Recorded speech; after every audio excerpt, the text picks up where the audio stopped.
What's up, everybody? Colin here for Techout, and today we're going to talk about an announcement that Apple and Google made jointly just the other day, actually yesterday, and that is that Apple has kind of given up on their in-house AI and Apple Intelligence. It's still going to be called Apple Intelligence, but it's not going to be built fully in-house by Apple.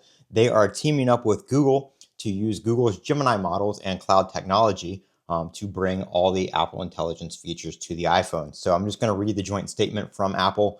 Apple and Google have entered a multi-year collaboration under which the next generation of Apple Foundation models will be based on Google Gemini models and cloud technologies.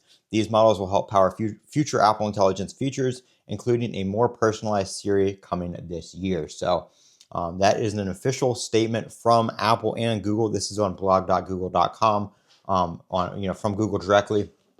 So we should be seeing this in 2026, whether we will still be seeing these features come out in iOS 26.4, or if it's going to be later down the road. Some people are speculating that this may not be fully announced and released until after WWDC 2026. But I don't think we're going to have to wait until iOS 27.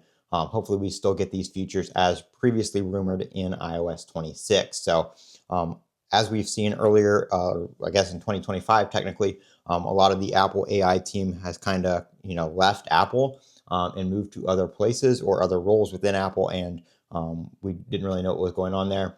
And now they are announcing that Apple Intelligence will be based off Google Gemini models here on the iPhone. So like I said, hopefully we still see this. We were expecting this to be something that was released in iOS 26.4, so we won't really know until the beta comes out for that, whether we'll see that in 26.4 or whether we're going to have to wait until, iOS 27 at WWDC before we see any of these features actually roll out on the iPhone. So I am Colin with Techout. Don't forget to comment, rate, and subscribe so you don't miss any updates for this. Of course, we will have more news on this as more information is released. And of course, we will be showing the Apple Intelligence features here on iPhone once we get a preview of them.